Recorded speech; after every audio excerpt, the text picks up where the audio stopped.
이강민의 잡지사 12월 호 13번째 페이지. 적정 분량 27분 30초로 시작했던 잡지사를 분량 고도 비만으로 만들어버린 주범이죠. 숭실사이버대 환경안전공학과 교수로도 활동하고 계신 곽재식 작가와 함께합니다. 어서 오세요. 안녕하세요, 곽재식입니다.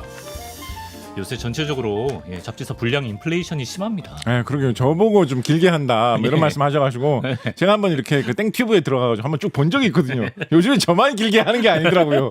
다들 길게 하시고 앞에서 이끌어 주시니까 특히나 다들... 이제 아니 저는 제작진도 약간은 좀 이제 물 들었다고 생각해요. 왜냐하면 그 특히 이제 좀 이렇게 목요일 금요일 뭐 이럴 때 처음 출연하시는 분들 계시잖아요. 있죠. 그런 분들조차도 이렇게 해도 되나 보다.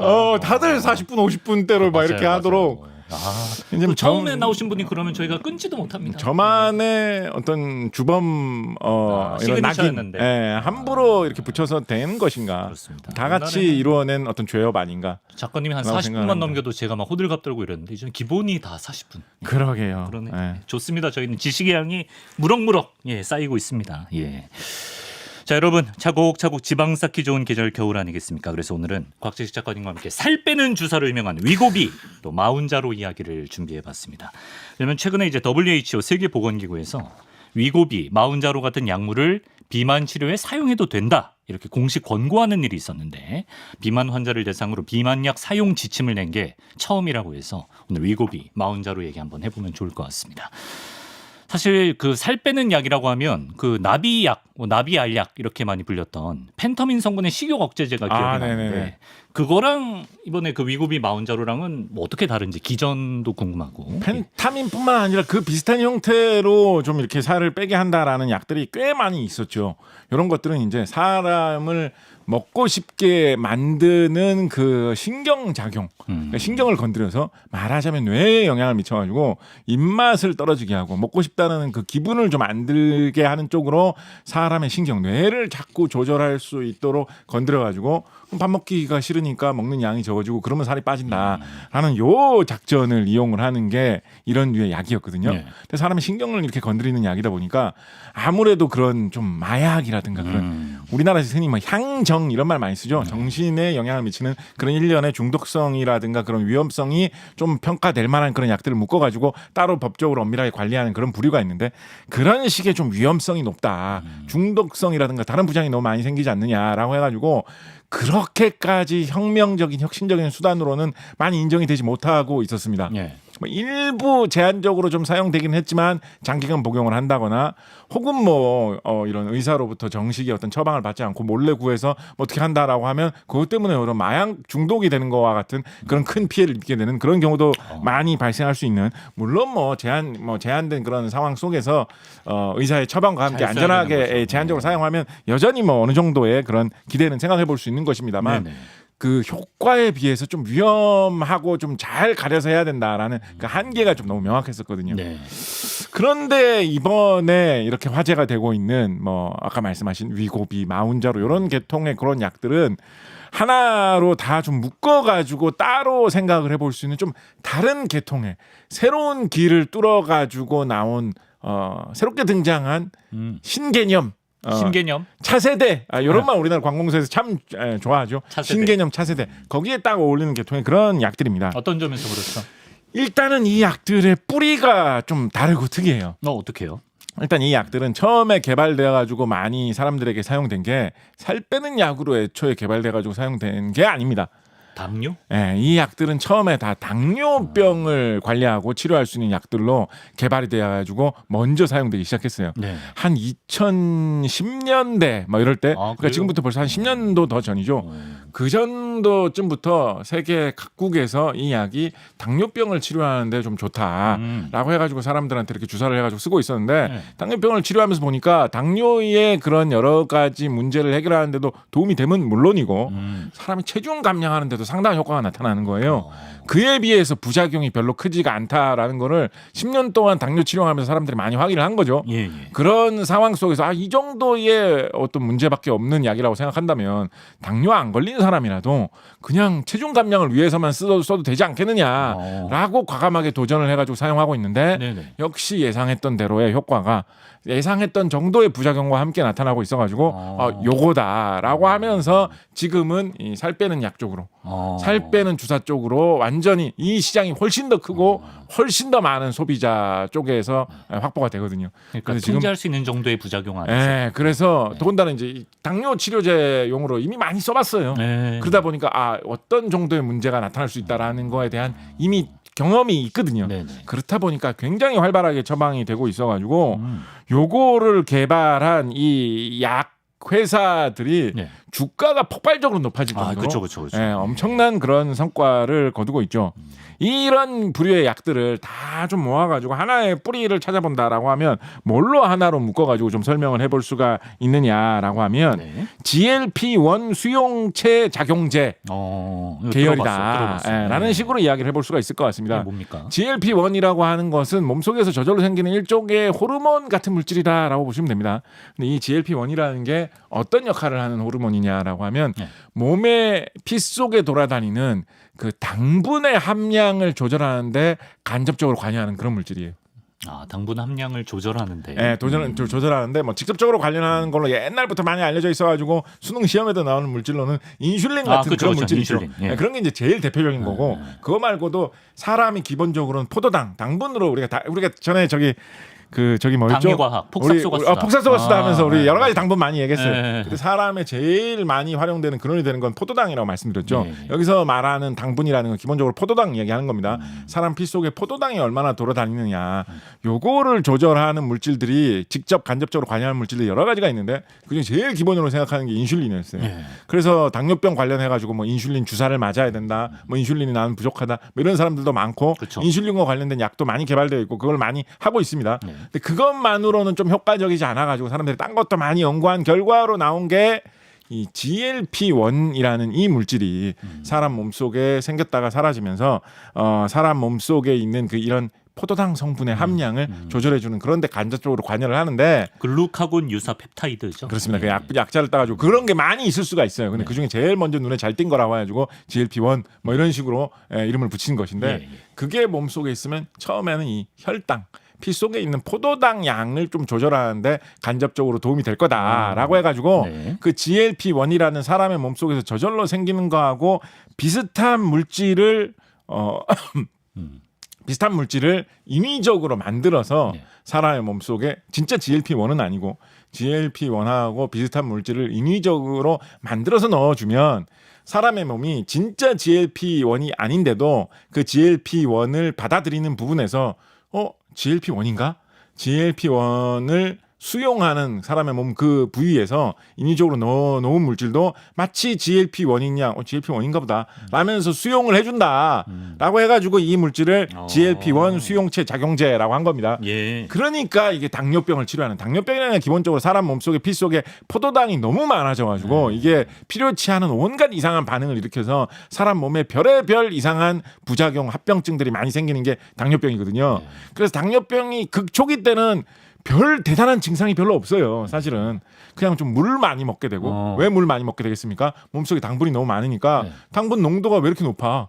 이 당분 농도를 좀 희석시켜 줘야 되겠다.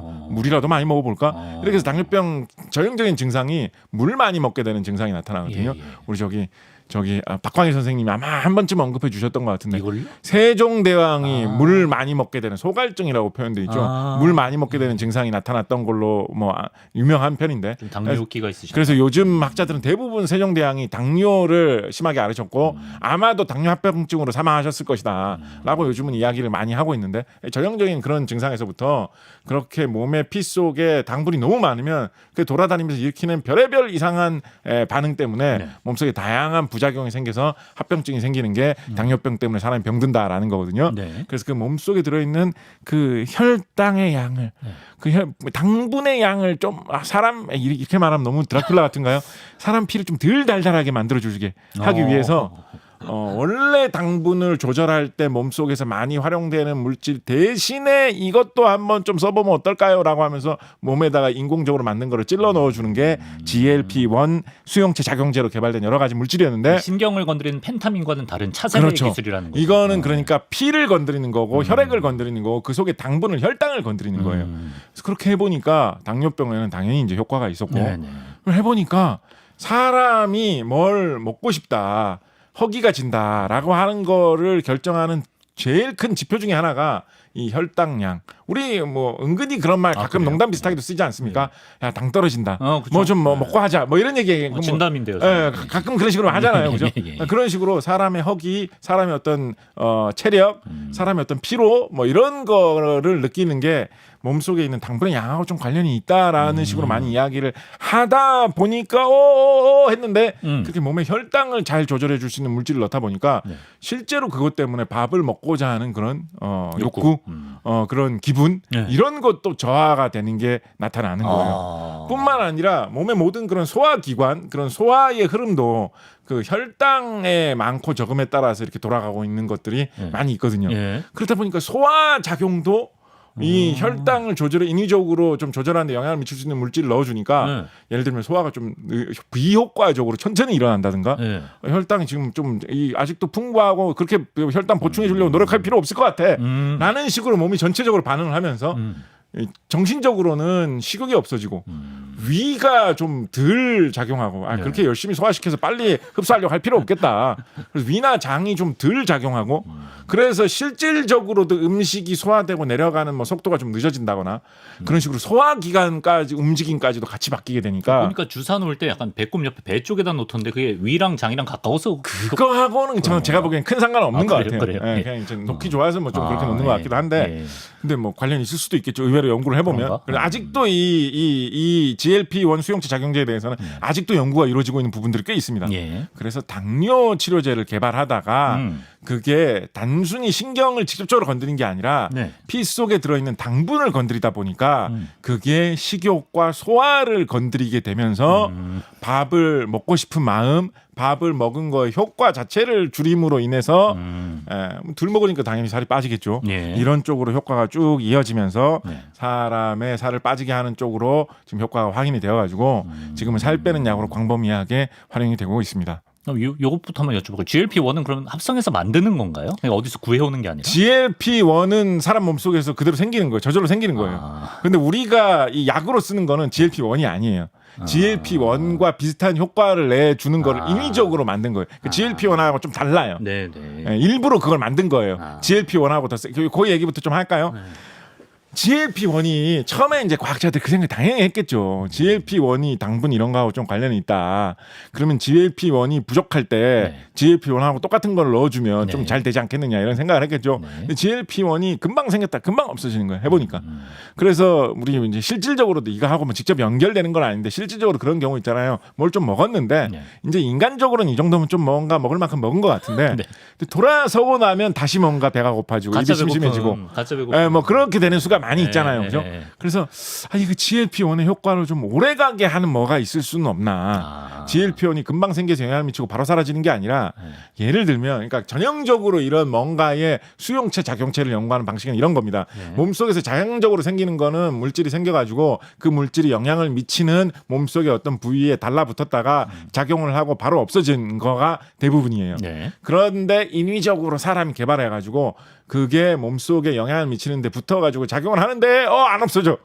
계속 끈질기게 붙어 있어. 한참 동안 남아 있다가 한참 동안 겨우겨우 오랜 세월이 지나가지고 좀 떨어지게 한다. 이런 식의 물질을 개발해 놓으면 그런 식으로 먹었는데 돌아서면 배고프고 먹었는데 금방 입이 심심해지고 이런 현상이 안 가고 오랫동안 뭐 별로 그렇게 먹고 싶은 생각 안 나는데 속이 아직도 뭐 배가 안 꺼진 것 같은데 뭐 이런 식으로 그 느낌 좀 오래가게 할 수 있는 게 없겠느냐. 이런 거를 찾기 위해서 노력을 한 거거든요. 그래서 과학자들이 그거를 진짜 GLP-1하고는 다른 물질을 찾아낸 게 우리가 약으로 쓰기 위해서 개발한 거고요. 그것도 아무거나 막 찾아낸 게 아니라 그렇게 한 거를 잘 찾아내가지고 다시 한번 말씀드리지만 당뇨 치료제로 한참 동안 이제 쓰고 있다가 이제 이거 살 빼는데도 괜찮은 것 같다라는 쪽으로 이제 용도가 좀 확대 개편돼서 퍼져 나간 거죠. 하나만 넘어가기 전에 하나만. 가시죠. 그래서 이거를 이 기본 원리 자체는 사실은 좀 거슬러 올라가 보면 미국 과학자들이 이걸 좀 먼저 개발해냈었거든요. 미국이. 예. 미국 과학자들이 먼저 이걸 개발해내가지고 이렇게 하면 당뇨병 치료에 상당한 도움이 되겠다. 어쩌면 살 빼는 데까지도 뭐 이 정도까지는 기본 원리를 개발해내고 어느 정도의 성과가 있었어요. 예. 그런데 그렇게까지 당뇨병을 잡는데 큰 효과를 거둘 만한, 나아가서 살 빼는데도 큰 효과를 거둘 만한 쪽으로 더 개발해서 상품화하는 데는 좀 성공적이지 못했거든요. 아, 예. 그런데 이 연구 성과를 미국 사람들이 주축이 돼가지고 만들어낸 이 연구 성과를 보고 이쪽 길로 계속 해보면 돌파구가 나올지 모른다라고 생각한 학자들이 있었겠죠. 어디에 학자들이겠습니까? 아니, 제가 알고 덴마크 스웨덴이에요? 스웨덴에서 네. 우리 저 기억나십니까? 네.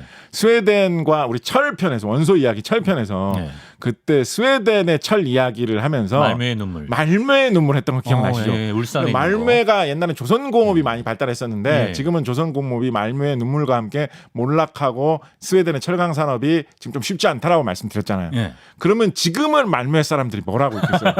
지금은 말매 사람들이 뭘 해서 먹고 살고 있을 거 아니에요? 예. 지금은 말매에 그래서 많이 육성돼 있는 산업이 뭐냐? 뭐 하고 있어요? 의료 제약 산업 쪽으로 많이 육성이 돼 있습니다. 그래요? 그래서 스웨덴 말매 지역 그 무렵에서 예. 덴마크의 코펜하겐에 있는 그 지역까지 그 근처를 이 지역 사람들 흔히 이것도 제가 보기에는 한 38세 이상의 아저씨들이 스웨덴 지역에서 분명히 전 개입했다고 봅니다. 스웨덴마크? 아니요. 아, 예. 그것도 괜찮다. 어떻게? 메디콘밸리라고 불러요. 메디콘밸리. 실리콘 말고 메디콘. 실리콘밸리에서 말을 따와가지고 메디콘밸리라는 말을 써요. 똑같네, 진짜. 왠지 우리 이거 좀 저 고양시 관계자분들께 좀 죄송합니다만 고양시에 가면 할리우드라는 게 있습니다. 할리우드. 할리우드. 할리우드하고 비슷한데. 잘 지었어. 예. 할리우드를 좀 많이 퍼뜨리는 그런 느낌의 영상 제작소다라고 해서 고양시에 가면 할리우드라는 말을 사용해요. 좋아요, 이거. 할리우드. 예, 그런 좋아요. 것처럼 예. 스웨덴에 가면 덴마크에 가면 스웨덴과 덴마크에 걸쳐서 메디콘밸리라는 게 있다라고 이야기를 하면서 한 500개 정도의 각종 이런 의료 제약 기업들 스타트업들이 모여 있는 그런 지대가 있습니다. 그 위고비 삭센다 이게 덴마크 기업. 네, 덴마크 기업이고 바로 이 메디콘밸리 쪽에 있는 덴마크 기업 쪽에서 결국은 만들어진 거예요. 이 개발한 이 덴마크 회사에도 스웨덴 학자들이 많이 일하고 있습니다. 그렇겠네. 스웨덴의 말매 사람들은 조금 아쉬워하고 있겠죠. 우리 연구원들이 덴마크 가서도 많이 일하고 있는데 기왕이면 스웨덴 회사에서 이거를 결국은 상품화했으면 더 좋지 않았을까? 이런 생각을 스웨덴 사람들은 꽤나 많이 하겠죠. 또 우는 거 아니? 또 눈물 흘리는 거 아니야? 아니요. 근데 스웨덴 기쁨이죠, 기쁨. 스웨덴 학자들이 실제로 이 덴마크 회사에서 많이 건너가서 일하고 있고 같이 이렇게 협업하고 있는 그런 스웨덴 업체들도 꽤나 있기 때문에 메디콘밸리의 전체적인 성과로 봐야 될 것 같습니다. 네. 그런데 이게 성공을 거두니까 이 덴마크 회사 같은 경우에는 정말로 그 가치라든가 전망이 정말 폭발적으로 수직 상승했어요. 네. 예를 들어서 이 회사의 시가총액이 주가가 높이 올라가다 한번 보니까 말해. 노보디스크? 네. 노보디스크. 시가총액 노보노디스크. 노보노디스크. 네, 노보가 무슨 뜻이에요? 새롭다라는 뜻이에요. 뉴라는 뜻이에요. 노디스크가 무슨 뜻이에요? 노르딕이라는 뜻이에요. 노르딕이구나. 북유럽이라는 뜻이에요. 노보노디스크. 그래서 이 스웨덴마크 정신을 상징하는 회사 이름이에요. 그러네. 약간 우리나라 태극 뭐 이런 느낌.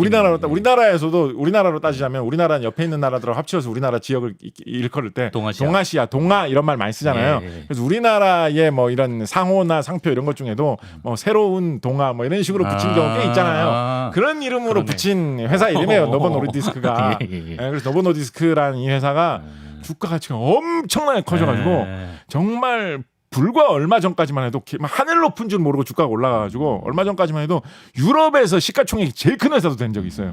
무슨 유럽의 거대한 무슨 자동차 회사니 무슨 석유 회사니 다 제끼고 이 회사가 유럽에서 시가총액으로 제일 큰 회사가 된 적이 있고요. 네. 당연히 지금까지도 덴마크에서는 제일 큰 회사고 지금은 유럽 1등은 아닐 겁니다. 그래도 지금도 한 3, 4등, 4, 5등 할 거예요. 지금도 어마어마하게 큰 회사고 이 회사 시가총액이 제일 클 때는 덴마크의 GDP보다도 이 회사 시가총액이 크고 더 크고 이랬어요. 진짜? 덴마크 사람들이 1년 동안 일해서 번 모든 돈을 다 합쳐도 이 회사는 못 산다라고 할 정도로 어마어마하게 거대한 회사가 됐었어요. 근데 이 회사가 이렇게 커지니까 이제 미국의 학자들이 이거 미국에서 이거 사실은 제일 그렇죠. 시초의 원천 기술은 개발됐던 건데 다시 한번 해보자. 덴마크 회사 이거 다 차지하는 거 이거 너무 우리도 좀 따라잡고 싶은데 그래서 어떤 반격 복수를 준비했겠죠. 그래서 미국 회사가 개발해가지고 야심찬게 내놓은 게 마운자로인데 마운자로가 여러 가지로 봤을 때 이 덴마크 회사가 개발하는 것보다 조금 더 좋은 것 같다라고 해가지고 덴마크 회사의 이제 어떤 이렇게 보면 이제 독점 천하는 아니게 된 거잖아요. 네. 심지어 마운자로가 좀 더 좋다라는 이야기까지도 있다 보니까 네. 덴마크 회사의 이제 시가총액이 예전보다는 이제 좀 많이 내려왔고 대신에 이 미국 회사의 시가총액이 팍팍 올라가고 있는 뭐 이런 상황이 요 어떻게 보면 이 한때는 정말 우리가 정말 한 100년 전, 200년 전부터 이런 의학계에 좀 꿈같이 취급되고 있는 몇 가지 약들이 있었습니다. 탈모약. 탈모약, 네. 살 빼는 약, 네. 뭐 이렇게 해가지고 몇 가지 종목이 있었는데 그 중에 지금 잡힐 듯 하면서 안 잡히고 있었던 게 근접한 거구나. 하나가 지금 이 정도면 거의 잡힌 거예요. 이 정도면 완벽한 답은 아니겠지만 탈모도 꿈은 아니다. 지금 이제는 진짜 꿈꿀 정도가 됐어요. 이제 이게 지금 여기까지 왔다고? 그렇지. 뭐 이런 정도가 왔을 만큼 대단한 거예요. 대단하게 지금 온 것입니다. 궁금한 게 네. 그 인체에 원래 있는 진짜 GLP-1이 있지 않습니까? 네네네. 그거는 사람에 따라 차이가 있는 겁니까? 그러니까 어떤 사람은 왜 유독 허기집을 많이 느끼고? 그 이제 하나의 원인으로만 오는 거는 아닌데 네. 이제 GLP-1 차이에 따라서도 이제 그 차이가 물론 올 수도 있죠. 근데 그게 하나의 원인만으로 명확하게 오는 건 아닙니다. 그렇다 보니까 그냥 GLP-1과 똑같은 것만 넣어가지고는 사실은 답이 아니었던 거예요. 이런 인위적인 물질을 넣어야지만 어느 정도 이제 효과가 나타나는 이런 쪽으로 이제 이어졌던 것인데. 네. 이게 진짜 여기서 진짜 이게 재미난 게 뭐냐면 뭐가 재밌죠? 예. 이 GLP-1은 아니지만 GLP-1보다 더 좋은 효과를 내는 물질 네. GLP-1 수용체 작용제 네. 덴마크 회사에서 개발해서 쓸 수 있는 이 물질의 아이디어가 된 거 이거를 도대체 사람들이 어떻게 그러면 찾아냈을까요? 그 발견 과정. 발견 과정 무슨 어디에서 그러니까 생각은 해볼 수 있잖아요. 뭐 우리가 당뇨 연구하다가. 아이디어는 생각해 볼 수 있어요. 그죠? 뭐 이거하고 비슷한 효과를 내지만 인공적인 걸 만들어서 원본보다 더 좋은 걸 한번 만들어 보자. 아이디어는 누구나 상상할 수 있어요. 그죠? 우리가 뭐 요즘에 산삼이 그렇게 비싸다고 하는데 산삼의 효과보다 더 좋은 거를 인공적으로 만들었는데 보면 어떨까? 그럼 잘 팔릴 텐데 말은 누구나 할 수 있어요. 그렇죠. 그걸 만드는 게 어려워서 그렇지. 당연하죠. 예. 그걸 아이디어를 어디서 얻었느냐. 이게 진짜로 기가 막힌데요. 기발한 데서 얻었나? 말도 안 되는 데서 진짜 아이디어를 얻었는데요. 혹시 힐라 몬스터라는 걸 들어보셨습니까? 힐라 몬스터? 네, 힐라 몬스터. 게임 이름인가요? 일부 지역에서는 질라 몬스터라고 합니다. 아니요.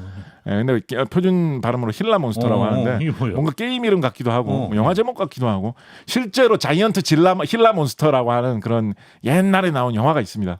영화예요? 네, 영화 아니에요. 힐라 몬스터라는 게 진짜로 있어요. 뭔가 래퍼 이름 같기도 하고 그러지 않습니까? 랩 몬스터. 힐라 몬스터 나는 랩을 잘하지. 막 약간 이런 느낌. 언제적 스타일 랩이에요. 이거 좀 따라하게 했어야 됐나? 모르겠어요. 하여튼 힐라 몬스터가 뭐냐면 진짜로 있는 동물 이름이에요.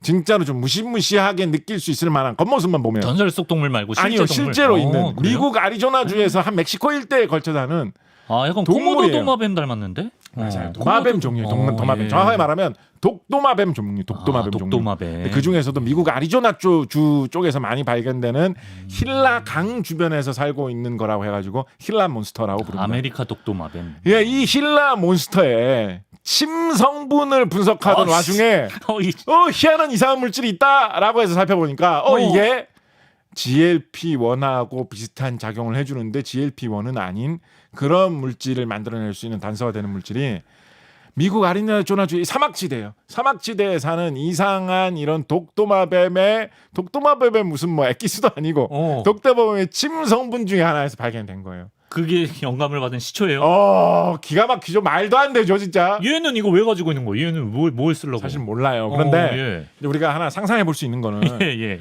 상상이에요, 어디까지나. 딱 떨어지는 거는 좀 이제 이 동물에 대해서 우리 저기 안주현 선생님께 여쭤보면 조금 더 잘 정확하게 설명해 줄 수 있을지 모르겠습니다만 처음에 이제 나왔던 좀 이런 떠도는 이야기 같은 거 위주로 말씀드리면 파충류 동물 같은 거 중에 예를 들어서 왜 어린 왕자 이야기 같은 거 보면 보아뱀이 뭐 코끼리도 잡아먹는다 이런 이야기 나오잖아요. 파충류 같은 것 중에 한 번 잡아먹고 나면 한번 크게 왕창 잡아먹고 그 다음에 한참 동안 더 이상 안 먹고 살아도 되는 그런 종류들이 꽤나 있습니다. 특히나 저 아리조나주의 멕시코의 저 사막지대에 사는 저 힐라 몬스터 같은 저 독도마뱀은 저 근처가 되게 건조한 사막 지역이기 때문에 먹을 게 별로 없어요. 사막이란 말이에요. 그래서 얘네들은 뭘 한번 이렇게 먹고 나면 한참 동안 아무것도 안 먹어도 돼요. 잘 움직이지도 않아요. 몸의 에너지를 최대한 아끼기 위해서 가만히 있어요. 겨우 먹은 걸로 버텨야 되니까. 네.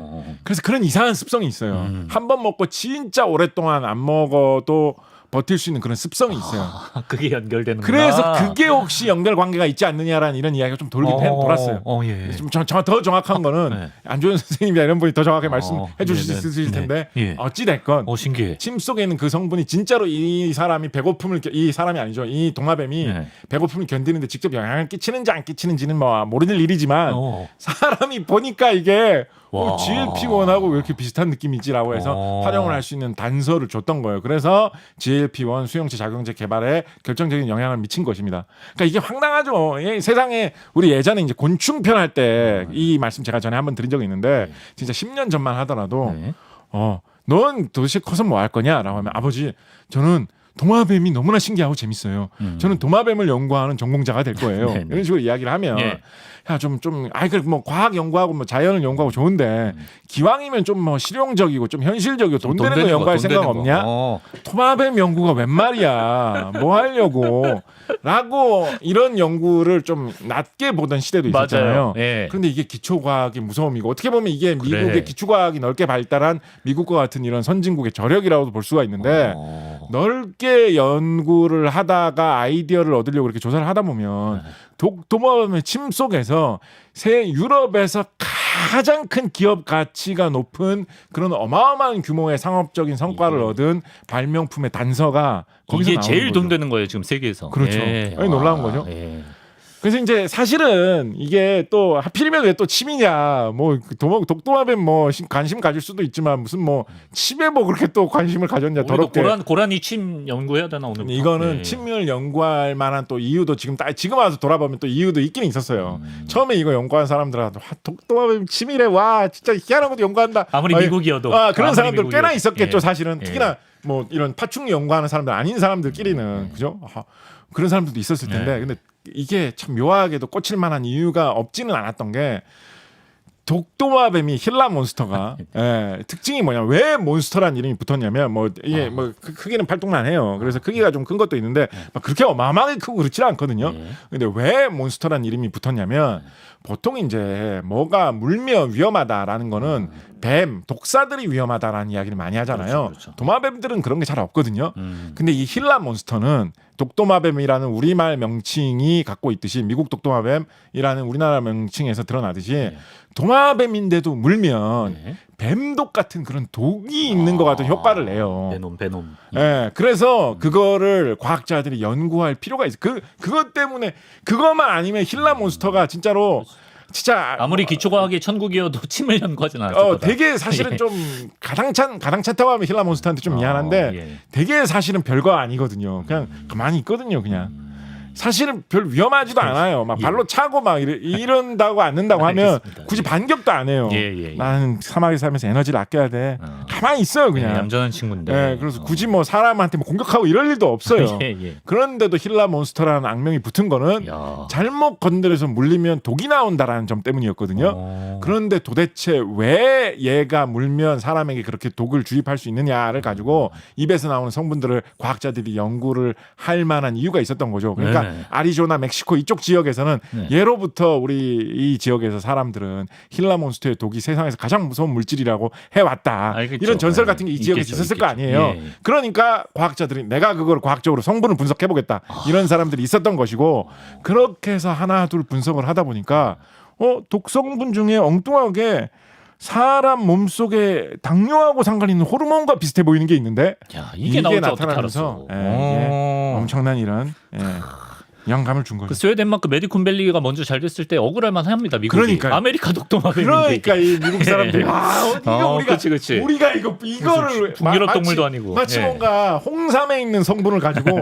중국 사람들이 뭘 개발을 해가지고 약을 만들어서 이틀 쳤다 약간 그런 느낌이에요, 그죠? 그런 느낌. 무궁화 성분을 가지고 일본 사람들이 약을 만들어가지고 성공했다 약간 이런 느낌이에요. 이해가 간다. 야 이걸 어떻게 우리가 두고 봐? 그러네. 그럴 그래서 만한 벼르고 별러서 벼르고. 마흔 자루가 나오고. 미국의 어떤 역사와 전통을 자랑하는 한 100년도 훨씬 넘은 회사죠. 일라이릴리라는 미국 회사가 마운자로를 개발을 해가지고 이제 어떻게 보면 복수를 예. 멋지게 했죠. 더 뭔가 좀 하나만 추가로 하나만 얘기만 질문이 많은데. 하나만 뭐 이렇게 진짜 애처럼 칭얼대세요.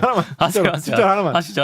예. 근데 이거는 사실은 우리 네. 이 잡지사가 아니고 이건 진짜 잡지사스러운 얘기인데 아, 그래요? 예. 이게 전혀 과학적이지는 않은 그러면 얘기인데요. 못 참죠. 예. 잡지사가 아니면 어디에서도 할 수 없는 진짜 이상한 이야기를 하나만 해드리도록 하겠습니다. 네. 마운자로가 약 제목이잖아요. 그죠? 아, 예. 근데 이 마운자로가 무슨 뜻일까요? 참고로 제가 오늘 아침까지 확인해 본 바로는 공식적으로 밝힌 이야기는 없어요. 그래서 설만 무성한데 마운자로라는 이 약의 제목이 도대체 무슨 뜻일까요? 자로 이런 건 약간 저기 스페인어 쪽 아닌가? 자로. 그래서 일각에서 도는 이야기인데 예. 공식적인 이야기는 아닌데 마운자로가 마운틴 킬리만자로에서 왔다라는 이야기가 있습니다. 아 진짜요? 앞 뒤만 딴 거예요. 네네네. 그래서 아프리카에서 제일 높은 산이지 않습니까? 줄임말이네. 마운틴 예. 킬리만자로. 네. 그래서 킬리만자로 산만큼 그런 높은 그런 업적을 우리가 달성을 해낸다. 좀 이상한데. 킬리만자로 산만큼 그런 높은 업적을 우리가 이 정복했다라는 뜻의 의미로 마운자로라는 이름을 에이, 붙이지 않았느냐라는 설이 파다합니다. 미국산도 아니고 뭐 에베레스트 제일 높은 걸 한 것도 아니고. 근데 좀 뭔가 멋있는 산 그런데 예. 네, 이건 공식적으로는 전혀 지금 상관없는 예, 이야기인데 한 귀로 듣고 한 귀로 흘리시면 되는 거예요. 오케이, 그런데 우리나라의 유명한 가요 중에 좀 오래된 옛 노래 중에 나레이션으로 제일 유명한 노래 하면 떠오르는 거 뭐 있습니까? 거기를 찾아 헤매는 킬리만자로의 표범을 킬리만자로 표면 조용필 선생님 노래잖아요. 그렇죠. 그 노래 나레이션이 어떻게 처음 시작됩니까? 먹이를 찾아 산기슭을 얼슬렁거리는 하이에나를 본 적이 있는가? 짐승의 썩은 고기만을 찾아다니는 산기슭의 하이에나. 난 하이에나가 아니라 표범이고 싶다. 이렇게 시작하잖아요. 바람처럼 이렇게 가는 거죠. 네. 킬리만자로의 표범 이 노래의 시작 부분의 내용이 뭡니까? 먹이를 찾아. 식욕을 참는 거에 대한 내용. 식욕을 참는 거에 대한 내용. 아니 너무나 공교롭지 않습니까? 이거 2기로 흘리고 싶은데 2기로 흘려도 되나요? 근데 이거 진짜 너무나 아니, 공교롭지 뭐야, 않습니까? 이게. 마운자로를 좀 예언한 이런 제목 아닙니까? 역시 저는 진짜 JYP. 저는 거의 정말 예. 쭈뼛했어요. 이게 이렇게 예언적인 노래가 세상에 있단 약간 좀 말인가. 소름 돋긴 한다. 아니 킬리만자로에 대한 노래가 여러 가지 다양히 많이 할 수도 있잖아요, 그죠? 그런데 이 킬리만자로 펴보면 시작 부분 이야기가 배고픔에 대한 이야기야. 너무나 희한하게도. 그렇지. 그런데 이 노래가 나온 후 수십 년이 지나가지고 네. 이 배고픔을 이용을 해가지고 모를 배고픔을 일이에요, 견디게 근데. 해줘가지고 네. 그러니까 진짜로 모를 혹시나 일이에요. 관계자분 있으시면 모르는 척하면서 댓글 좀 달아주세요. 그래서 제품명 지은 사람이 팬일 수도 있는 거예요. 모르는 거예요. 이 미국에 있는 이 제약회사에 한국인 연구원이 있었는데 배고픔에 대한 뭐 그런 것 중에 이게 할리우드다 내가 볼 때. 이게 할리우드다. 멋있는 거 있느냐라고 예, 했을 때 예. 조용필 팬분이 한 분 있으셔가지고 요즘 이제 K-팝이 세계적으로 인기인데 요거 어떻습니까라고 진짜로 모를 그런 일이죠. 거 아닐까? 네, 모를 일이죠. 저는 뭐 그런 상상도 야. 해보긴 해봤는데 하여튼 뭐 진짜면 대박인데. 마운틴 킬리만자로라는 설이 있다. 참고로 이 뭐 이런 류의 뭐 싹센다, 뭐 오젬픽, 뭐 위고비 이런 류의 약 제목들이 네. 다 정확히 왜 붙인 이름인지에 대한 공식적인 발표들이 대부분 이유가 없습니다. 있긴 있을 텐데. 대부분 좀 특이한 이름이잖아요. 생각을 해보면 그렇죠, 그죠? 그렇죠. 근데 이름이 좀 어원이 밝혀진 게 잘 없는 편인데 마운자로에 대해서는 뭐 이런 설이 돌아다닌다. 조용필 얘기 이런 설이 안 돌아다니잖아요. 조용필은 제가 지어낸 거고요. 아니 이런 설 안 돌아. 킬리만자로까지만 마운틴 조용필 설은 여기서만 킬리만자로까지만 돌아다니는 거고. 마운틴 킬리만자로까지만 돌아다니는 그런 설이다. 재밌네. 라고 말씀드리도록 하겠습니다. 감사합니다. 근데 이게 이런 게 원리가 아까 기전을 들었을 때 네네. 이게 식욕을 통제해 주는 거지 이게 호르몬이 지방을 쏙 빼주는 이런 게 아니기 때문에 그렇죠. 그렇게 그냥 먹는 욕구를 줄여주는 차원이면 이게 지방뿐만 아니라 뭐 근육 같은 것도 같이 빠지거나 그렇죠. 뭐 이럴 수 있겠네요. 예. 그래서 그거를 많이 걱정해요. 예. 아닌 게 아니라 요즘은 다 의사 처방 받아서만 받을 수 있는 거지 않습니까? 네. 그래서 의사 선생님들도 그런 문제가 안 생기도록 유의를 하면서 이거를 진행을 합니다. 그래서 이거는 우리가 조심해야 되는 부분이긴 해요. 왜냐하면 기본 원리가 일단 안 먹어서 빼는 거기 때문에 근육은 빠질 수밖에 없을 거다라고들 많이들 이야기를 과거에 했었거든요. 네네. 그런데 묘한 게 뭐냐면 네. 금년부터 여러 논문에서 의외로 근육이 잘 안 빠지더라. 마운자로 같은 경우에 그래요? 근육이 생각이 같은 양을 그냥 생으로 굶은 사람에 비해서 근육은 좀 안 빠지는 것 같더라라는 연구가 조금씩 나오고 있습니다. 그러니까 이게 아까 이 혈당에 간접적으로 영향을 미침으로써 소화 자체를 좀 바꾼다라고 말씀드렸잖아요. 네. 소화 자체를 이렇게 좀 바꾸면서 지방을 분해해 가지고 좀 쓰는 쪽으로 좀 더 유도를 하는 것도 있는 게 아닐까라는 식의 이야기가 또 조금 돌고 있습니다. 그래서 아직까지는 뭐 연구 논문 수준에서 하나씩 좀 나오는 수준이긴 한데 네.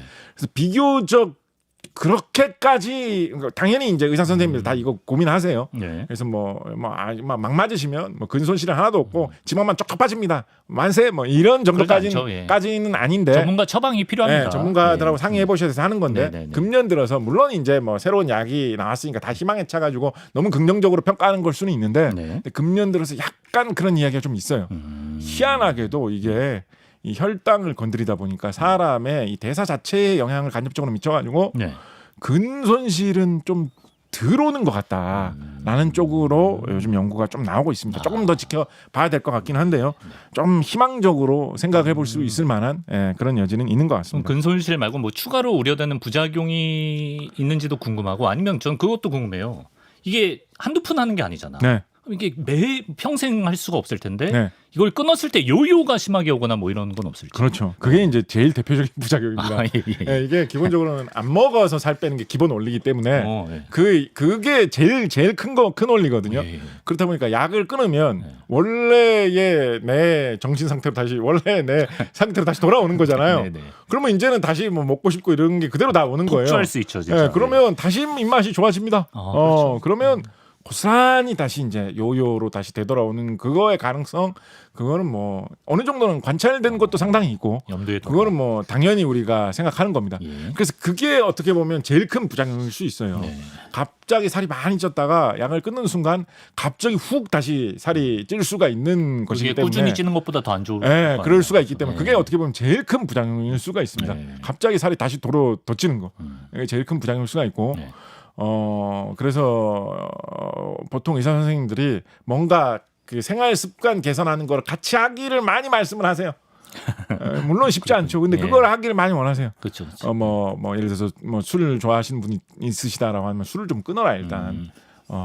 그래서 술 끊는 걸 아예 어떤 체질로 삼아라. 건강 관리를 수반해서 운동하는 거를 어떤 이런 버릇으로 삼아라. 이렇게 해가지고 이 약을 이용해서 살 빼는 거하고 생활 습관과 버릇을 바꾸는 것을 좀 병행을 해야지 약을 끊었다고 했을 때 이게 그대로 고스란히 요요로 안 오는 것이기 때문에 그런 이야기를 좀 제일 많이 하는 편입니다.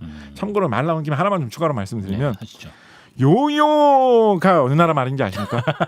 요요가 이거 오늘 주제하고는 상관없는 이야기인데 이거 따로 딴 데서 아무도 얘기 안 할 것 같아요. 우리가 뭐 요요 특집할 것도 아니고 요요 일단 장난감에서 시작한 거 아니에요? 거기서 나온 얘기고 참 재밌는 장난감이고 간단하면서도 수많은 어린이들에게 많은 그런 어떤 기술에 대한 연마에 대한 성실성을 불러일으키는 아주 좋은 싸고도 재밌는 장난감인데 그게 이제 이런 나쁜 의미로 요즘에는 많이 사용되고 있어가지고 특히 어른들은 요요는 하지도 않으면서 뭐 요요 현상 이런 말 할 때만 요요라는 말 써가지고 좀 요요의 개발자에게 약간 좀 죄송스러운 그런 마음이 좀 있는데요. 요요 어느 나라 말일까요? 스웨덴? 필리핀 말입니다. 필리핀. 이번에는 스웨덴이 아니에요. 참고로 필리핀. 스웨덴이나 유럽 쪽에서 요요가 세계 최초로 개발되었다라고 하는 설도 있긴 있습니다. 요요 비슷한 그런 장난감이 우리나라가 원조다라고 하는 나라들이 중국에서는 중국이 원조라고 합니다. 인도에서는 고대 인더스 문명에서 요요 비슷한 게 있었다 막 이런 설도 있고. 그래서 요요라는 게 저마다 자기 나라에서 이런 걸 만들었다라고 하는 곳은 되게 많이 있는데 이거를 실제 상품으로 개발해 가지고 1920년대 30년대 사이에 크게 제품화해서 성공시킨 사람은 페드로 플로레스라고 하는 필리핀에서 미국으로 이민 와가지고 미국에서 사업을 성공시킨 사람이에요. 그래서 페드로 플로레스라는 이 사람이 말하자면 미스터 요요라고 할 수 있는 사람이에요. 왜 이름을 이렇게 지었대요? 이 필리핀 자기의 고향에서 필리핀에서 그런 거를 요요라고 불렀대요. 그런 놀이를. 그래서 필리핀 말에서 온 단어로 보고 있습니다. 필리핀 말에서 근데 막상 요요라고 하는 게 마땅히 좀 잘 없거든요. 한때는 뭐 컴온 이런 거를 필리핀에서 요요라고 한다라는 것도 인터넷에는 많이 퍼져 있는데 실제 필리핀 사람들한테 물어보니까 그런 거 없는데라는 그런 것도 요즘에 많이 남아 있어요. 아, 예. 그래서 그냥 이 페드로 플로레스가 어릴 때 좀 재밌게 쓰던 말인 것 같은데 그래. 이게 세계적으로 자리 잡아서 퍼진 것 같은데 지금은 이제 요요 현상이라는 이런 나쁜 의미로 좀 많이 사용되고 있어서 플로레스 미스터 요요에게는 좀 죄송스러운 마음이 또 있습니다. 몰랐네요. 예. 그렇다고 하다 보니까 네. 이런 이 GLP-1 수용체 작용제 계통의 그런 살 빼는 주사의 제일 대표적이고 아주 뻔하게 나타날 수 있는 부작용으로 네, 네. 이렇게 못 먹어서 생기는 온갖 문제가 다 나타날 수 있습니다. 못 먹어서 생긴 온갖 문제. 예를 들어서 우리가 입맛이 없어가지고 안 먹게 되는 안 먹게 거잖아요. 되면, 그죠? 예. 그러니까 뭐 우리가 뭐 살찌는 음식만 딱 안 먹게 되는 게 아니잖아요. 그냥 다 안 먹고 싶어지는 거란 말이에요. 그렇죠. 그죠? 예. 그렇다 보니까 몸에 필요한 뭐 비타민이 있다라든가 결핍. 뭐 꼭 필요한 무기질 성분이 있다라든가 그렇죠. 예를 들어서 나는 몸에 칼슘이 없어가지고 평소에 우유가 많이 들어간 이런 걸 좀 많이 먹어가지고 그렇지. 몸에 칼슘이 어느 정도 있어서 균형이 왔었는데 뭐 이거 먹어 지금 다 먹고 싶지 않거든요. 그렇죠. 왜냐하면 힐라몬스터의 침샘 성분이 지금 내 피 속에 흐르고 있기 때문에 똑똑하게. 뭐 똑같은 건 아니지만 예. 그렇다 보니까 예. 그런 거를 다 안 먹어 버릇하다 보면 그런 것 때문에 여러 가지 몸에 그런 영양 불균형이 올 수 있다라는 거는 충분히 예상 가능한 그런 상황입니다. 그래서 이거를 받고 있다가 뭐 좀 어지럼증이 생겼다 뭐 이런 분들 그럴 수 꽤나 있겠네. 많이 나타나시고요. 네. 그리고 소화가 전체적으로 영향을 받는 그런 거기 때문에 뭔가 좀 약간 토할 것 같은 느낌이 좀 든다.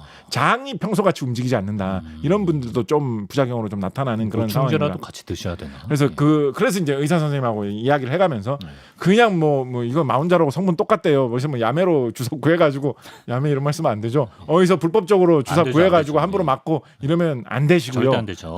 의사 선생님하고 상담을 해가면서 그런 부작용이 있는지 이야기를 해가면서 조언도 듣고. 그러면 조절을 해가면서 말씀하신 대로 뭐가 부족한 것 같다라고 하면 그 부족한 거에 대해서 보완을 할 수 있는 네. 그런 것도 생각을 하시면서 하셔야 되고요. 이거 말고 아주 극히 일부이긴 합니다만 좀 예상외의 부작용이 나타난다라는 보고도 조금씩 있어요. 어떤 거죠? 예를 들어서 뭐 시력에 영향을 받는 것 예. 같은 예. 뭐 그런 현상이 나타나는 부분도 일부 있다라는 뭐 그런 이야기도 언론에 좀 잠시 보고가 된 적이 있었는데 그래서 다시 한번 말씀드리지만 뭐 이상하게 뭐 어디 외국 사이트에 어디 올라가 보니까 그렇죠. 무슨 예. 뭐 어둠의 경로로 하면 안 됩니다. 땡땡바바 사이트에 뭐 이게 올라와 있던데 주문하면 뭐 그냥 뭐 인천공항 통해서 택배로도 오더라 뭐 이런 걸로 구하시면 안 되고요. 뭐 그런 거는 뭐가 오는지도 사실은 모릅니다. 이게 그거를 진짜 위험한 거예요, 진짜. 함부로 네. 받아다가 이걸 구해서 함부로 맞는 것도 위험하지만 네. 그런 데서 구하시면 이게 아니라 엉뚱한 게 올 수도 있는 거예요, 사실은. 쇠고랑 찰 수도 있어요, 진짜. 그러니까 예. 그렇게 하시면 안 되고 네. 의사 선생님하고 이야기를 하셔가지고 구하시면 좋겠다라는 네. 이야기를 드리도록 하겠습니다. 시간은 이제 얼추 지났는데. 아, 벌써요? 예. 네. 요거는 한번 여쭤보고 싶습니다. 지금 이제 주사 방식 말고 혹시 뭐 네. 알약이나 이렇게 직접 먹어서 해결할 수 있으면 훨씬 편할 것 같은데 이게 안 됩니까? 기술적으로? 예. 이게 지금 그 두 회사가 남대산 덴마크 맥이- 회사가 예.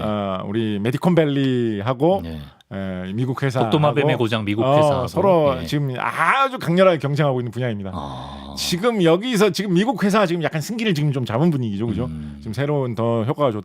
이 미국 회사 약 같은 경우에는, 그러니까 마운자로 같은 경우에는 GLP-1 수용체 작용제일뿐만 아니라 네. GIP 수용체 작용제로도 같이 활동한다라고 해가지고 네. 좀 더 좋은 효과를 낸다라는 이야기도 지금 하고 있거든요. 그 주사도 뭐 일주일에 한 번만 하면 되고 뭐. 그래서 그렇다더라고요. 승기를 좀 잡았어요. 예. 그렇다 보니까 그럼 어떻게 해야지 반격을 할 수 있을까? 주사 맞는 방식 말고 간편히 먹을 수 있으면 얼마나 좋을까라는 훨씬 이야기들을 편하겠지. 예. 많이 하고 있거든요. 예. 자, 그런데 네. 그럼 뭐 누구 다 생각할 수 있는 거예요. 그것도 다 생각할 수 있는 해내는 거예요. 게 문제지. 예, 예. 그런데 이게 어떤 문제가 있느냐? 예.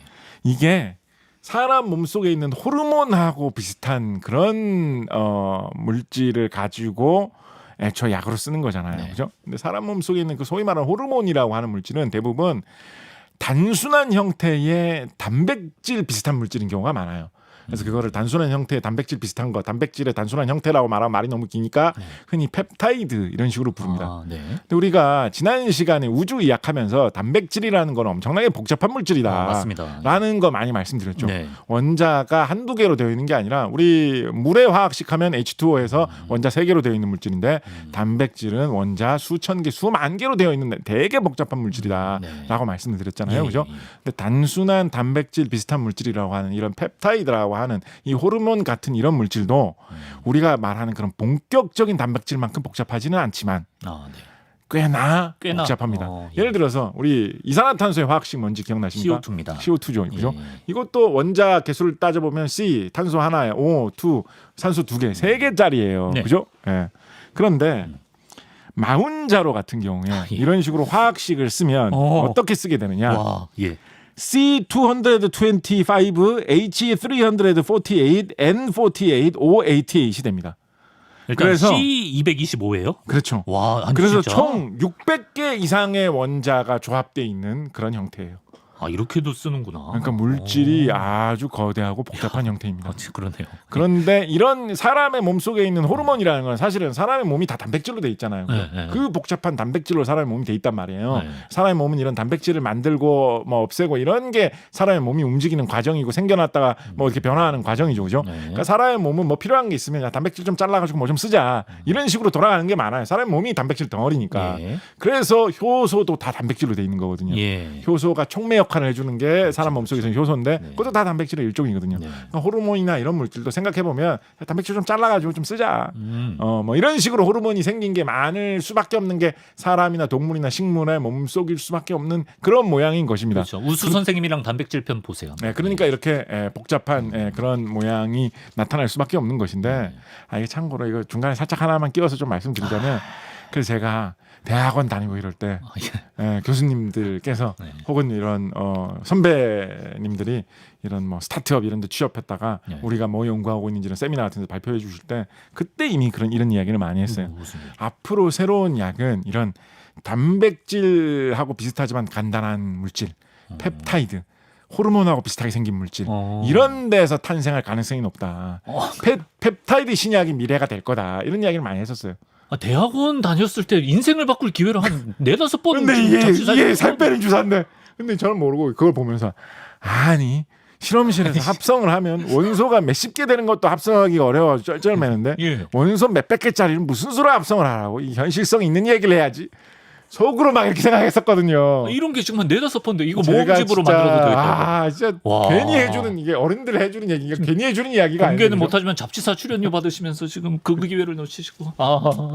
근데 이게 진짜 현실화된 그러네. 거예요. 예, 근데 예. 이런 물질들은 이런 단백질 비슷한 이렇게 거대한 다양한 복잡한 구조의 물질들은 예. 이거를 약으로 만들어 가지고 먹으면 어떤 현상이 생기느냐? 예. 사람이 단백질을 먹으면 어떻게 됩니까? 소화가 되면서 다 분해가 돼요. 결국은 분해가 돼도 단백질을 먹어도 사람의 몸에서 힘을 낼 수 있듯이 결국은 단백질도 분해가 돼가지고 막 다 포도당 같은 걸로 막 변해버리고 이렇게 되거든요. 네. 특히 단백질 성분을 먹으면 네. 사람의 위 속에 들어갔을 때 위에서 나오는 효소 중에 펩신이라는 효소가 있습니다. 네. 펩타이드를 분해한다라고 해서 펩신이라는 이름이 붙은 것인데 네. 단백질을 이루는 그 펩타이드 그 물질들을 분해한다라고 해서 펩신이라는 이름이 붙은 것인데 네. 그래서 그 소화 효소 중에 단백질을 분해하는 대표적인 효소가 펩신이기 때문에 우리나라에서는 뭐 먹었다가 좀 답답할 때 야 사이다 먹으면 내려간다. 예. 사이다 먹어야 속이 후련하지 뭐 이런 얘기 많이 하잖아요. 그렇죠. 미국에서는 콜라 먹으면 와. 내려간다 뭐 이런 얘기를 옛날에 좀 했었나 봐요. 그래서 이 펩신이라는 이 소화 효소의 이름을 변형을 해가지고 대표적인 콜라 브랜드 이름으로 사용을 하고 있죠. 펩땡 콜라. 네, 와. 그래서 먹으면 다 소화돼서 분해돼 버립니다. 단백질, 펩타이드 이런 계통의 성분은 자칫하면. 그래서 이거 말고도 그러면 분해 안 되게 막는 것부터 일단 어렵죠. 그렇죠. 이거를 어떻게 저떻게 뭐 구분해가지고 예를 들면 절대 분해 안 되도록 뭐 이렇게 뭐 예를 들어서 그렇게 만들 수는 없겠지만 뭐 쇳덩어리라도 붙여가지고 분해가 안 되게 만들었다고 해보자.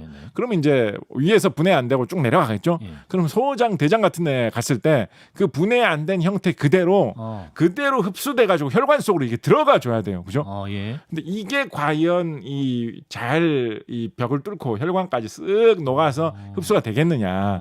요것도 고민스러운 문제죠.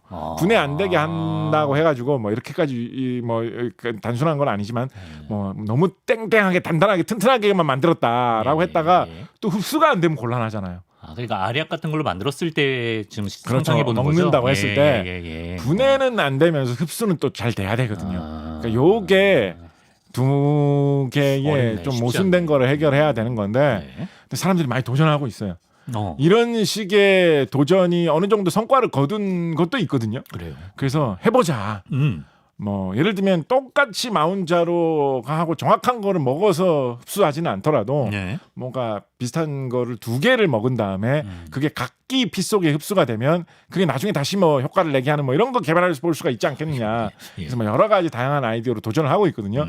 그래서 이게 조금만 하면 될 것 같다라는 이야기가 지금 단골로 계속 나오고 있는 분야가 이런 커다란 단백질을 닮은 이 펩타이드 신약 이런 거를 먹어서 흡수하게 하는 방법의 이야기가 많이 나오고 있고 이런 건 우리나라에서도 좀 도전해 볼 만. 우리가 뭐 킬리만자로의 표범 놓쳤지만 이게 그거 놓친 거 확실한 거 아니잖아요. 아니 사실 확실하지는 않지만 뭘 놓쳐요. 우리 조영필 선생님에게 부끄럽지 않기 위해서라도 우리 예, 과학적으로 예. 좀 더 투자를 해서 연구를 해가지고 꼭 이 살 빼는 주사 아니더라도 다양한 약들이 이런 펩타이드 계통의 단백질을 닮은 약으로 개발이 되고 있거든요. 네. 이거를 주사하는 형태가 아니라 먹어서 효과를 볼 수 있는 형태로 바꿀 수 있는 기술. 그럼 진짜 판도가 바뀌긴 예, 하겠다. 이런 거를 뭔가 하나 어디서 개발한다라고 하면 다양한 약에 대해서 이거를 좀 적용을 해볼 수가 있겠죠. 네. 예, 그렇게 된다면 또 우리가 많은 변화를 일으킬 수가 있을 테니까 이런 분야에도 관심을 좀 많이 가져보면 좋지 않을까. 그때 우리는 킬만표 뭐 이런 식으로. 킬만표. 킬표. 뭐 하여튼 킬표, 뭐 이런 식으로. 예. 그래서 오늘의 제 결론으로 다시 한번 강조해서 말씀드리고 싶은 거는 뭐 새로운 기술인데. 아니 다시 예. 한번 결론을 언제부터 결론을 맺은 말을 짧게 이렇게. 하나만 하게 해줘. 짧게 알겠습니다. 하나만. 그래서 맺은 말을 그동안 하신 적이 없는데.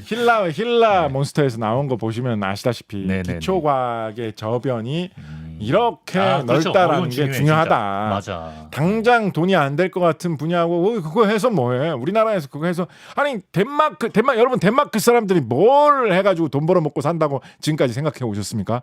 덴마크 사람들은 동화. 덴마크 사람들은 뭐 요구르트 팔아서 먹고 사나? 뭐 어떤 생각해서 뭐 근데 이런 게 미국에 사는 도마뱀 침 속 성분에 맞습니다. 대해서 지식을 갖고 있는 사람들의 그거를 배워서 덴마크의 산업을 일으키는 데 도움이 될 수 있는 거거든요.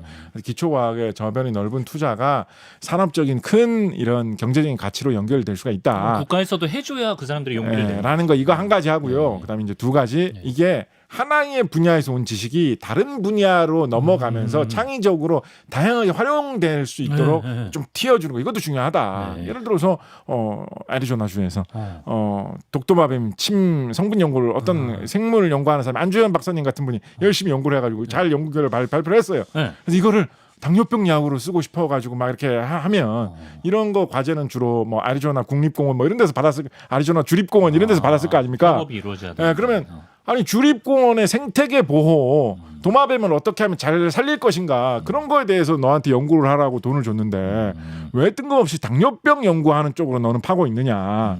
다시 당뇨병 쪽은 보지 말고 어떻게 더 건강하게 도마뱀 키울지만 더 팔아라고 하면 근데 그럴 것 같아요. 통상 이런 쪽으로 발전할 수 없었겠죠, 그죠? 그리고 당뇨병 치료하는 쪽으로만 계속 연구를 열심히 하고 있는데 야, 당뇨병 연구하라고 우리가 투자해줬잖아. 뭐 살 빼는 약 이런 거는 야, 전형적으로 이런 거는 예로부터 사람들이 뭔가 좀 속이려는 그런 거 할 때 많이 하던 거 아니냐. 우리 회사 살 빼는 약 장사한다 그러면 이거 우리 회사가 사람의 생명을 구하는 당뇨병 약 치료제 이런 걸로 우리 회사의 명성이 있는데 그런 쪽으로 세지 마라. 이런 이야기가 나올 수도 있었을 텐데 좀 더 넓게 보고 창의성을 가지고 다양한 분야에 활용할 수 있는 응용의 가능성을 터졌기 때문에 이렇게 새로운 게 많이 열린 거거든요. 그래서 저는 응용의 창의성에 대해서 좀 많이 허용해 주는 분위기 이런 것도 필요하다라는 말씀을 좀 드려보도록 하겠습니다. 지난번 작가님 뭐 소설 같은 데서 제가 볼 때 큰 거 하나 나옵니다. 나중에. 아, 네네. 예. 네. 곽재벌을 기대해 보면서. 자, 오늘은 기초과학의 중요성을 또 다시 명심하게 되면서 위고비 마운자로 이야기를 과학적으로 한번 풀어봤습니다. 곽재식 작가님과 함께했습니다. 고맙습니다. 감사합니다.